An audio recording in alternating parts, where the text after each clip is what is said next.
Asal-usul Raja Ampat berawal dari penemuan 6 butir telur yang berkembang menjadi 4 pulau tersohor di tanah Papua. Raja Ampat. Alkisah hiduplah sepasang suami istri bernama Alyap dan Boki Deni. Mereka merupakan kepala suku dari keempat pulau, Pulau Waigeo, Salawati, Misol, dan Batanta. Bertahun-tahun mereka menanti-nantikan kehadiran seorang anak. Setiap hari, siang dan malam, mereka selalu berdoa kepada Tuhan tanpa henti. Ya Tuhan, ampunilah kami bila ada salah dalam hidup kami. Tahun-tahun telah berlalu, tapi anak belum juga Engkau berikan. Hati ini rindu, rumah ini sepi. Kami hanya menginginkan seorang anak untuk kami didik dan kami wariskan nama. Suamiku, apakah Tuhan merasa kita belum pantas untuk memiliki seorang anak? Wahai istriku, bersabarlah. Mungkin Tuhan sedang menyiapkan sesuatu yang luar biasa untuk kita. Hari berlalu dan bulan berganti. Tiba saatnya musim hujan akan segera datang. Suamiku, kita tidak memiliki persediaan kayu lagi, dan musim hujan juga akan segera datang. Jika kita tidak segera mengumpulkannya, kayu-kayu itu akan habis basah diguyur hujan. Kau benar istriku, sebaiknya kita segera mengumpulkan kayu sebelum musim hujan tiba. Akhirnya Alyap dan Boki Deni pergi ke hutan untuk mengumpulkan kayu. Namun sayangnya persediaan kayu yang mereka dapatkan pada hari itu masih belum cukup untuk persediaan di musim hujan. Suamiku, sepertinya persediaan kayu yang kita dapat masih belum cukup untuk persediaan musim hujan. Alangkah baiknya kita beristirahat sejenak istriku. Mereka memutuskan untuk beristirahat sejenak di tepi sungai Kali Raja. Saat sedang beristirahat, Alyap tak sengaja melihat sesuatu di seberang tepi sungai. Istriku, apakah kau melihat itu? Ada apa suamiku? Sepertinya aku melihat sebuah lubang besar di seberang tepi sungai. Hah? Apakah benar seperti itu suamiku? Alyap berjalan mendekati lubang besar dan alangkah terkejutnya ia ketika mendapati 6 telur besar di dalam lubang besar itu. Istriku, kemarilah. Mendengar teriakan suaminya, Boki Deni bergegas ke seberang tepi sungai dengan tergesa-gesa. Ada apa suamiku? Boki Deni mengalihkan pandangan ke dalam lubang besar dan sama terkejutnya dengan suaminya ketika mendapati 6 telur besar dalam lubang besar.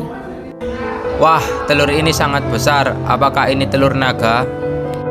Suamiku, apakah sebaiknya kita membawa telur ini ke rumah? Tentu istriku. Beberapa hari kemudian, ketika Boki Deni hendak menyiapkan hidangan, alangkah terkejutnya ia mendapati telur-telur itu menetas menjadi anak manusia.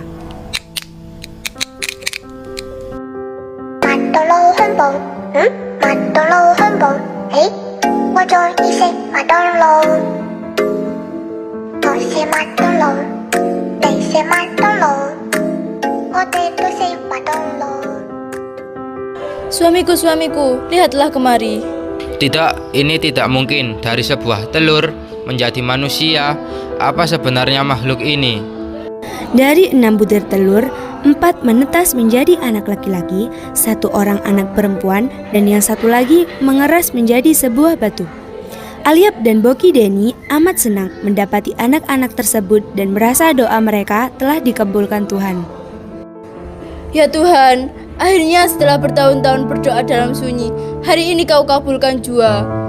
Ya Tuhan, anak ini titipan-Mu yang sangat indah. Terima kasih Tuhan. Keempat anak laki-laki itu diberi nama Giwar, Tusan, Mustari, dan Kalimuri.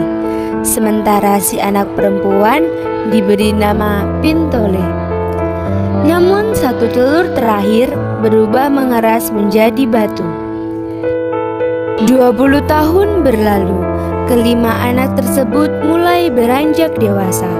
Giwar, Tusan, Mustari, Kalimuri dan Pintole dikenal sebagai anak-anak yang berbakti dan rajin bekerja. Para penduduk sangat mengagumi kebaikan anak-anak ini. Semakin beranjak dewasa, Pintole tumbuh menjadi seorang gadis cantik dan banyak disenangi para pemuda di sukunya. Tetapi Pintole jatuh hati kepada seorang pemuda dari rakyat jelata. Namun, kebahagiaan keluarga Alyab dan Boki Deni mulai diuji. Suatu hari, kabar mengejutkan tersebar di seluruh kampung. Pintole, anak perempuan satu-satunya, tengah mengandung. Tak seorang pun tahu siapa ayah dari anak yang dikandungnya. Hingga akhirnya Pintole mengakui semuanya kepada orang tuanya. Ayah, ibu, maafkan aku telah membawa aib bagi keluarga.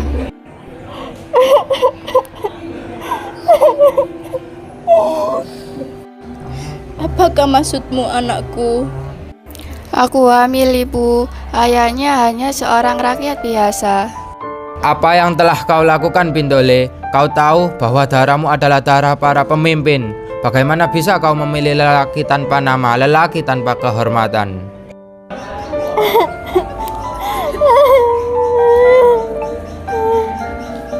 Tapi ayah, aku mencintainya. Kabar itu cepat sekali menyebar. Para penduduk desa murka. Mereka merasa harga diri suku telah tercoreng. Alyab dan Boki Deni tidak sanggup membantah keputusan adat. Meski hati mereka hancur, mereka tahu adat adalah hukum tertinggi di tanah mereka. Pada hari pengasingan, seluruh kampung berkumpul di pelabuhan. Pintole dan Wame dengan pakaian sederhana dan mata sembab digiring ke perahu kecil. Jaga dirimu, anakku. Jangan lupakan asalmu. Kami akan selalu mencintaimu. Semoga suatu hari nanti dunia memaafkan kesalahan kalian. Setelah ucapan selamat tinggal terakhir, perahu kecil Pintole dan Wame pun dilabuhkan ke laut. Menit demi menit, dan perahu mereka pun mulai terlihat samar-samar hingga pada akhirnya benar-benar tidak terlihat lagi oleh pandangan. Suasana muram menyelimuti desa. Penduduk berkumpul dalam diam di balai adat. Bertahun-tahun semenjak kepergian Pintole, putri sematawayang mereka, lambat laun keluarga mereka mulai menerima kepergiannya. Usia Alyab dan Boki Deni sudah tak lagi muda. Mereka mulai tak sanggup lagi mengurus keempat pulau yang mereka miliki. Hingga tibalah saatnya mereka mewariskan pulau-pulau mereka kepada keempat anak laki-lakinya. Pendopo dihias dengan kain adat dan simbol-simbol leluhur. Di tengah panggung terdapat 4 kursi kayu berukir sederhana. Warga desa duduk melingkar menyaksikan dengan penuh hikmat. Alyab dan Boki Deni duduk di sisi kanan pendopo. 4 saudara Giwar, Tusan, Mustari, dan Kalimuri berdiri di depan kursi-kursi kehormatan. Wahai seluruh warga tanah ini, hari ini kita menyaksikan kelahiran para pelindung, para penjaga masa depan.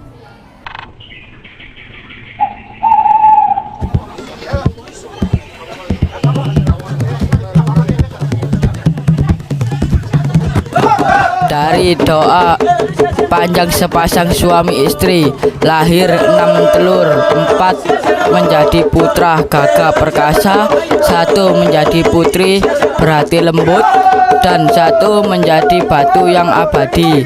Hari ini 4 putra itu akan memikul tanggung jawab besar, melindungi tanah, menjaga rakyat, dan merawat warisan leluhur. Kau Giwar, penjaga pulau Waigeo.